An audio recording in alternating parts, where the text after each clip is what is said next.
How are you, my friend? I'm pretty good. How are you this morning or this afternoon for you?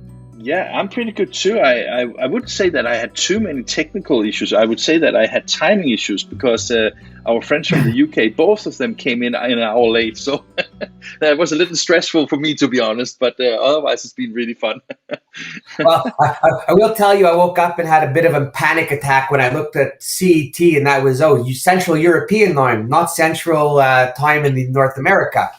No, that's true. So, so it was a quick adjustment.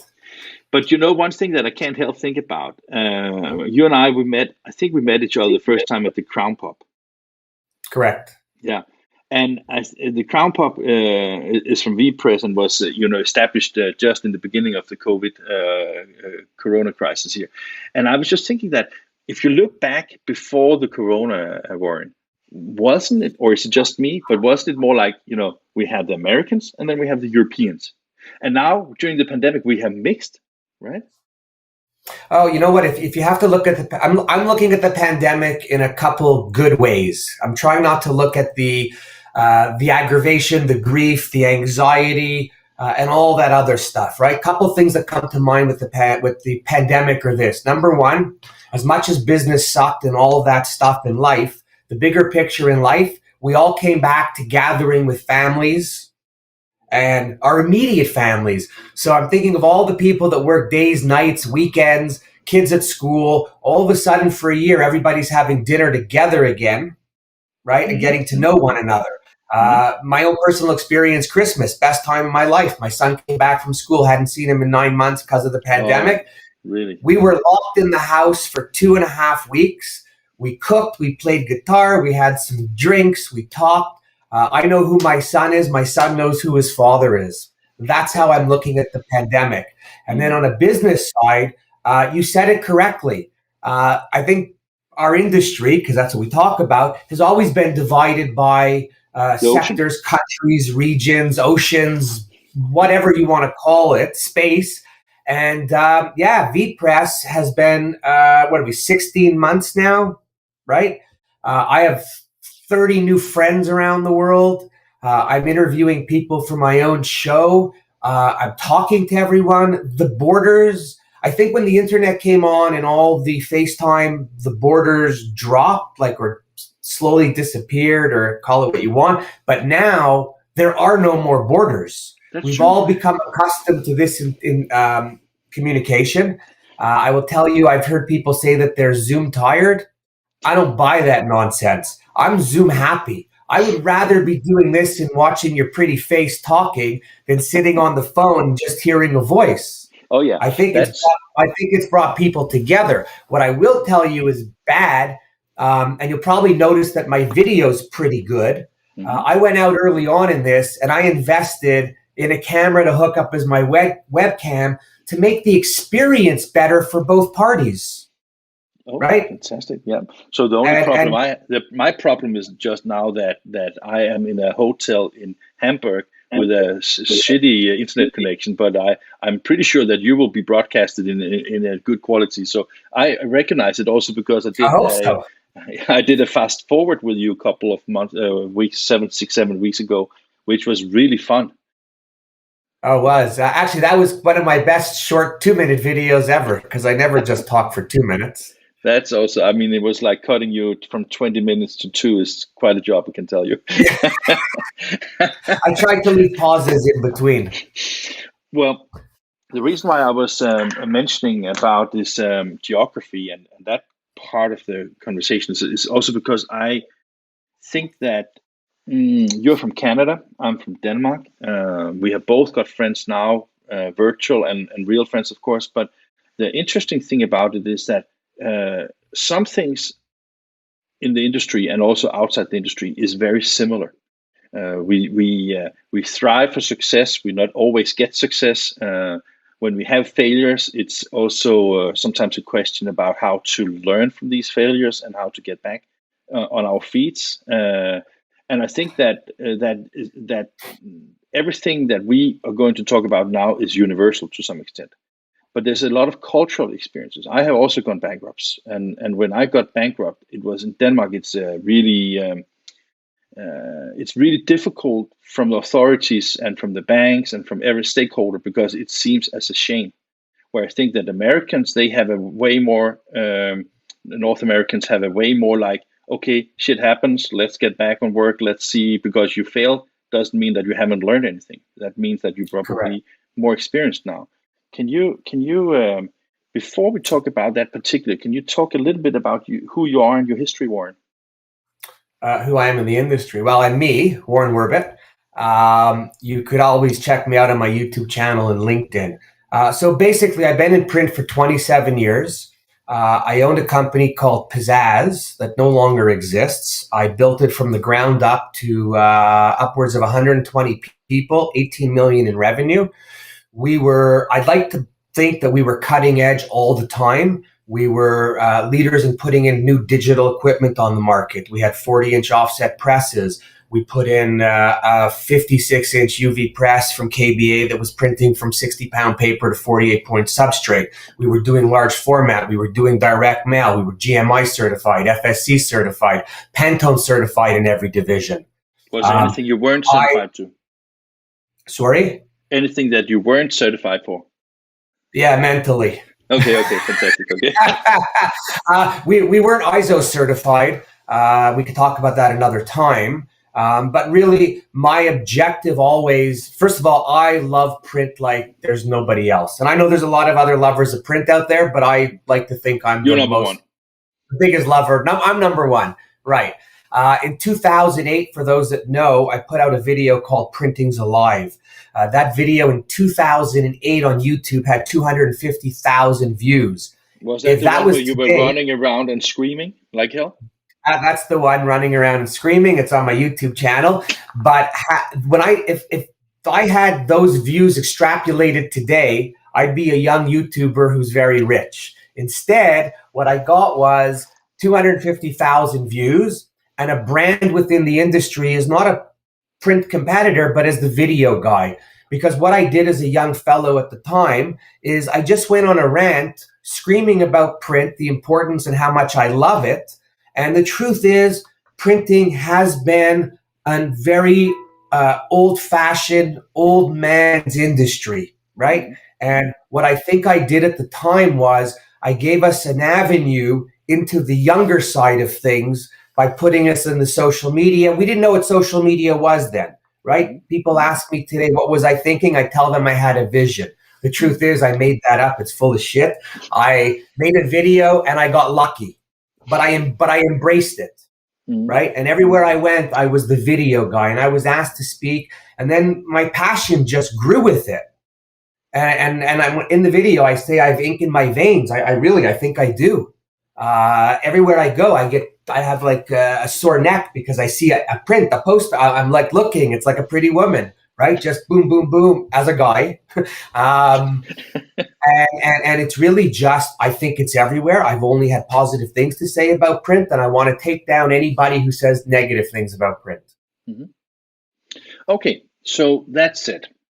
You had this wonderful company and you invested in good presses, and I take that you had very good employees. And at one point, and then something happened. So I'll give you just the quick. So I had two life game changers in my career. In 2007, after 3-4 years of making a lot of money and doing really well, I got really excited and started to look at the future and how could I change things within what we do. Because I didn't want to be just a 40-inch shop with a press on the floor and competing with every other Yahoo in town, right? So that's when I decided to go for the 56-inch press. So we did a $7-8 million expansion at the time, 2007, started it in 2007. The day we moved into our new building was September 2008.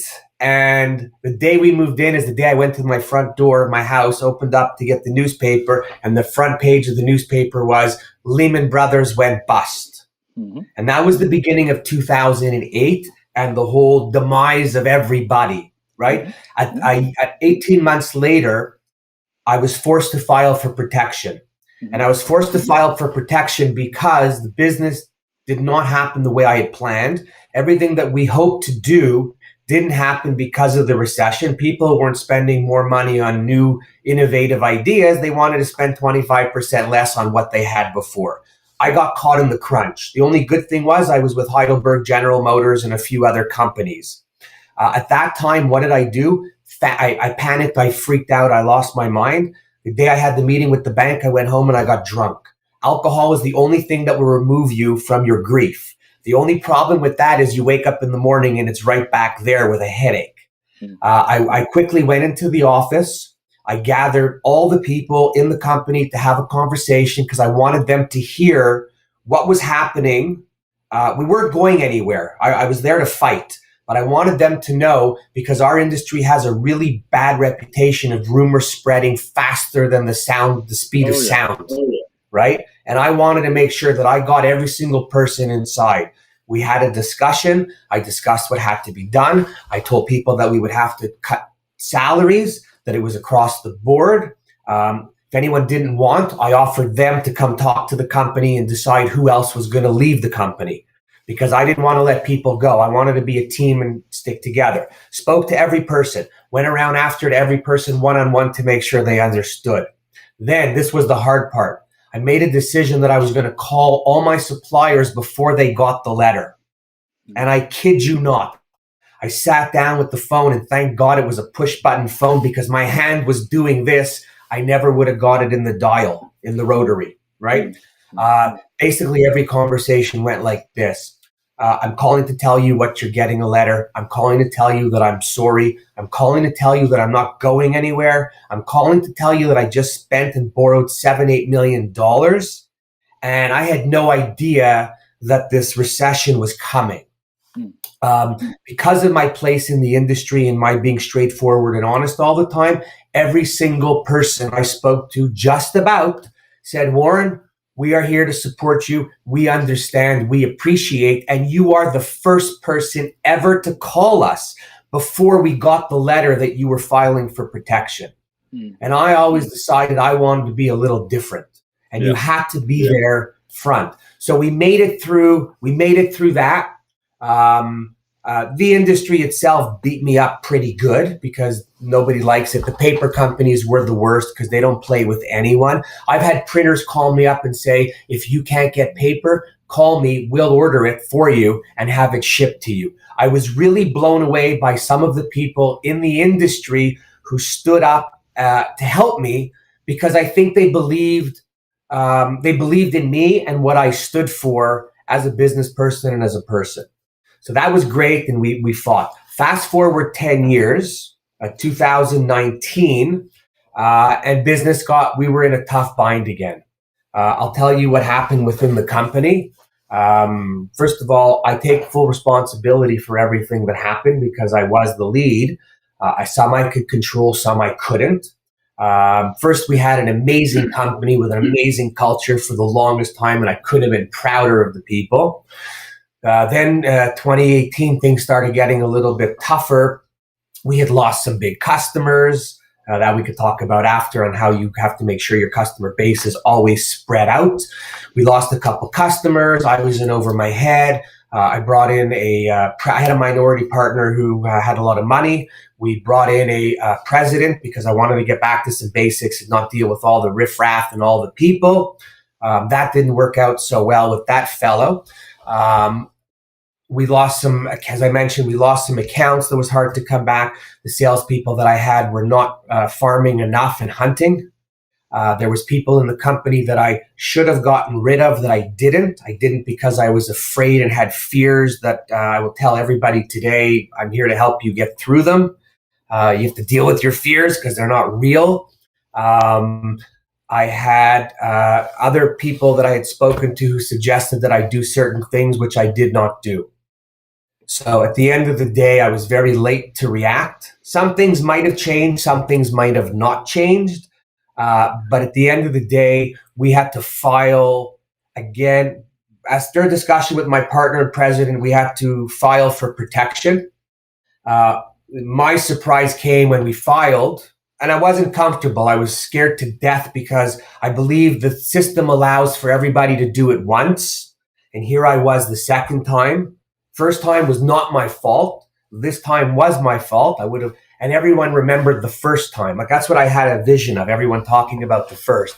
We ended up filing. When we filed, my minority partner turned around and basically said to me, if you have no money, you're out. And that's how I was out of the company.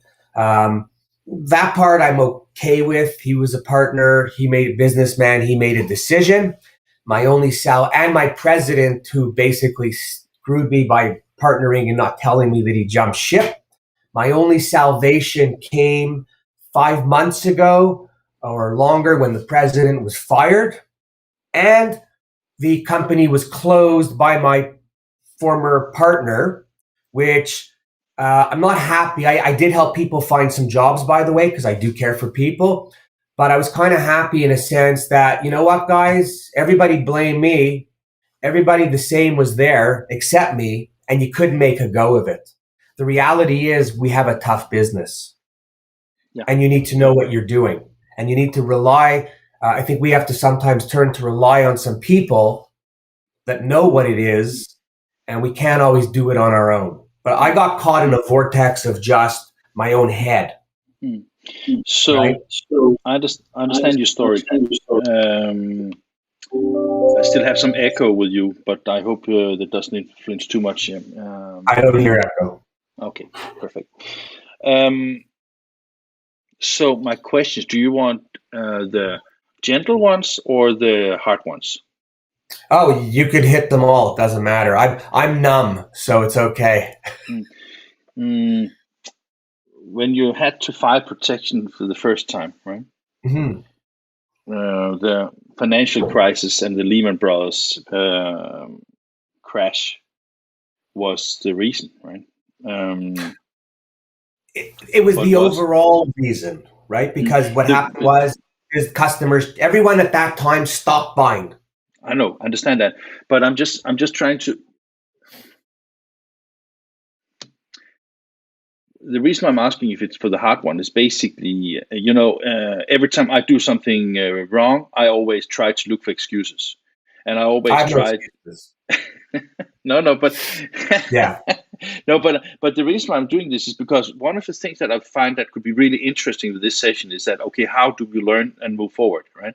Because the problem is that if you and you're not saying that, but I'm just saying that if you said it was faith or it was the market or it was like everything, but it was not my fault, then both of us would know that it would be a lie because we're always reliable for something in that perspective. And if you don't realize that, you can have difficulties learning and adapting moving forward, right? You did so because you moved forward and you stayed on that company for some years. So of course you did the right things in order to do that. And the second thing you took responsibility for, partly responsibility for doing that things. But could something have changed the outcome of that? When you say something changed the outcome, which one? Which time? The second one. So the second time, oh my God! Because you said that it was the first thing was the Lehman Brothers. You didn't influence that one. The last one you said you influenced, and the reason I'm asking is not because I want to put you on any negative situation. Yeah, the reason I'm asking is because I was just thinking that it could be interesting because let me share something with you. My father, I don't have a close relationship with my father, but he has since he was very young. Written not a novelist. I think it's notes for himself, and he's called himself the Destiny Child. So basically, everything bad that happens to him, he always blames on destiny. And I'm just like, how can you move on ever if you don't take a personal responsibility for your doings and just say, oh, that's destiny. Shit happens, right? And and the reason why I want to talk to you about this, Warren, is because I was thinking that let's put my father, myself, and you out of the equation for a second and say that, okay, a lot of people are anticipating, unfortunately, that this COVID crisis will lead to closures and bankruptcies and a lot of families in a very, very weak position after having a very hard 16 months of time. And what I really would like to think about is that can we bring something to the table that can help them a little bit to see if they have a way of getting out of it. So for starters, mentally, it's a really difficult time, right? You don't know who to turn to. You don't know who to trust. The professionals they don't just want your money, but they want your money because in bad times, the professionals get paid first and they tend to do what they do, right? It's really hard. I think you have to have people that you have confidence in, that you could turn to for some advice. It could be a professional that you value. It could be an associate. It could be somebody who just has experience. Mm-hmm. What I'm trying to do today is, and I'll just take a moment to tell you, is, and you could see behind me, I wanted to come up with the name of a company because I don't want to be called a consultant. I find the consultant a little bit derogatory, a little negative, right? But I Warren Werbitt, want to help any printing company that I can better themselves in any way that it is that they're looking to do, either improve their sales, their operations, or stay in business, or do a tuck-in or something. So today, I will tell you, the launch will be in a month, but I put it on the wall today. I am the print whisperer, and I will whisper in anybody's ear that wants to talk to me on what I think that they should do. It's up to them if they listen. Mm-hmm. Right? But I got a lot of good thoughts and a lot of good ideas. And the first thing which is why I'm asking you, because I value your opinion, Warren, and I value your as you may have heard, because I think you're the first person that ever introduced yourself to me as saying that I have ADHD. So oh my God. ADHD. And I'm practicing sitting still right now. By the way, I haven't moved too much. So I think that the energy you have is very encouraging. I think your experience is very encouraging. I also think your printed talks on what they think is really amazingly good. I've not seen all of them, but I've seen many of them. And I think that the Print Whisperer, I think it's a great name, and I think it's a great opportunity. But let's get down to facts. What can a printing company do that is probably facing something that is... The first thing to be done, the owner must come to terms with himself. Yeah. He must. It's good not advice. About blaming. Yeah. Sorry? Good advice. Right? It's not about blaming. It's about reality. Because as soon as you see the reality, and it took me a long time, I saw it at the end. I believed every day that was going to get better. I was waiting for the orders to come in. We were working on contracts that when a customer said, you're getting $2 million, I went back to the team and said, hurrah, 2 million. But guess what? By the time the customer tells you you're getting the contract to it actually happening, could be 2, 3, 4, 5, 6, 7 months. And when you're in a jam, it's never fast enough. And then you start to panic. So you must come to the realization yourself of the situation you're in. And then you must start to bring in your company, if you have people, the people that are closest to you that you could trust, because you have to get together to fight a battle now. And you have to have positive energy, not negative energy somehow. And that's really hard when I say that, because our brains take over sometimes and sabotage what it is that we really want to do or what we think, right? But it's really a hand-to-hand combat, one by one, with the right people. You have to put the negative stuff aside. You have to be able to turn to some of your suppliers that you have relationships with. And so one of the things that I've realized in my career is I'm pretty straight, moral, and ethical. I might not be so righteous, and I might have a big mouth and never shut it. But I don't lie, cheat, or steal from people. And that's the reputation I built. When I got into trouble a few times and I called on people, people were so willing to talk and listen and help. But inside we have a fear, right? We don't know how to talk. We don't know how to talk sometimes in good times, let alone talk when we're jammed up and we're afraid, right? That's really it. That's true. And it's important that your team, by the way, the first time I got in trouble and I went around to all the employees, we had 70, 80 at the time. Not one person quit. Okay? Not one person. That in itself told me something. And every single Fantastic. person appreciated the honesty. I talk to a lot of people now, and I say it all the time. Everything in a company starts at the top. Just hang on a second here, because I'm not. This is a new program. I can see Yes. Michael is our next guest. Michael. Can you hear me? You can nod if you can hear me. You cannot hear me. Oh, you can hear me. Okay, great. Because I just finished. So you're in the green room right now. I just finished with Warren, and then I take you in. I can't hear you, but I know you're there. Okay, great. So Warren, we move on a little bit, because taking the phone, calling the people that supported you during the time, the debtors, the customers, the employees, the unions, the federations, stakeholders. No unions. No No unions. unions. No unions. I'll tell you this. Then the other thing, I had to go out and find money, right? I had to find money at a time when the world's in a recession. And this is the craziest shit ever. I went out and spoke to 20 people, not a lot of people I knew, basically putting my story on the table with no expectations. My minority partner at the time was a customer. When I went to tell him what was happening, he offered up the money to come in to be minority, because we had a good working relationship, because we always took care of everything right away. I had a couple salespeople also put in some money, but we were out of protection in 52 days. Fantastic. March 10th, we filed. May something, we were out. In a good year, that doesn't happen. Why did that happen? I think it happened strictly because I'm straight and I was honest with everybody. Let's.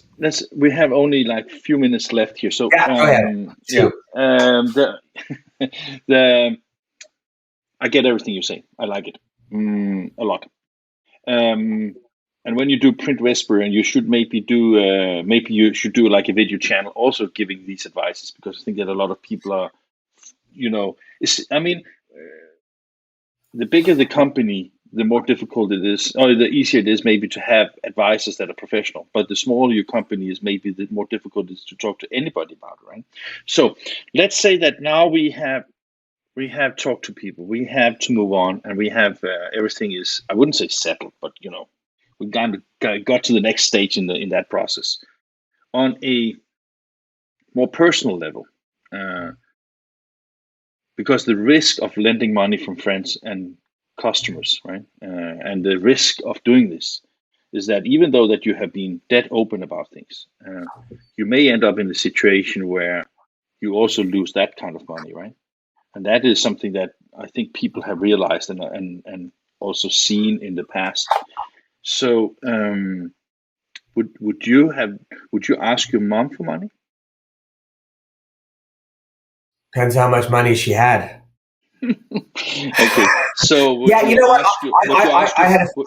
I had a few friends who borrowed money from. I paid them back. Yeah. It's a very iffy subject, and it depends with who. A couple of the friends that I borrowed money from, I did not ask them to borrow. Okay. They knew of my situation and offered up. And if they couldn't afford it, I wouldn't have taken it. Would you ask your son? No. So that there's and that is what the reason I'm asking this is not because of your son or your mother or your friends. It's just because this is really extending the credit line this way is like dangerous. So let me tell you, I made a mistake the second time. The second time, a year before the shit hit the fan, I went and plowed a good part of my money back into the company, never to come back. Because at that moment, I was an idiot. I didn't seek out the right advice. I thought it was a no-brainer that I was going to succeed, and took all my money and threw it in and rolled the dice. And I should not have. But I believed, I was beyond the belief, right? I actually, I was drinking the Kool-Aid. What I should have done is spoken with somebody to stop me and readjust at the time. Of course. So as a true entrepreneur. But that is also good advice, because that is, I think that most of us who's running our own businesses, we always put all in.